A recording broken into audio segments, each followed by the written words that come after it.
The Armenians in Jerusalem, we celebrate Palm Sunday, so you have a double reason to celebrate. Last night, we received the good news from the United States of America, and I congratulate the American people and the Armenian people for this big move by President Biden. And it was a long way of the Armenians in America in their struggle for recognition. And finally, it happened with President Joe Biden, who's a very close friend, very dear friend to the Armenian people. Now, on Israel, I mean, let's talk about locally here for a moment here. We know that the genocide has been widely recognized across many of the European capitals to this point. The United States has long been that holdout. But it's been thought for many years that Israel was standing in lockstep with the U.S. on this issue here. Is there pressure now on the government of Israel to recognize the genocide? Not to trivialize it, but it's also seen as a major card in play against Turkey diplomatically.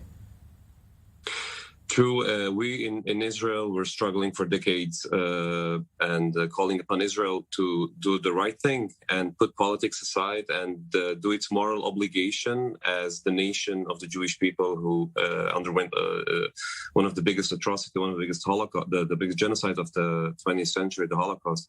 Therefore, we anticipate and we look forward that Israel will do the right thing and like the United States of America, change its policies towards this tragedy and call it by its name, genocide, and not try to find other terms to call it.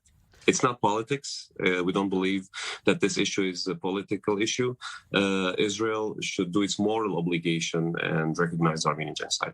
Now, is there concern from the Erdogan-led government in Turkey here for some forms of retribution, not just diplomatically from country to country, but perhaps antagonism against the Armenian communities?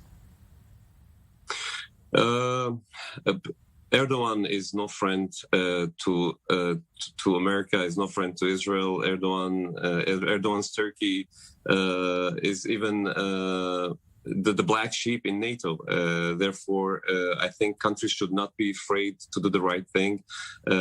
We have France as an example. We can take Canada as an example. And I think, again, politics should be put aside, and for the sake of human rights, for the sake of human justice, historical justice, countries should recognize the Armenian genocide so that it will never happen again. It will never happen again in the history of mankind.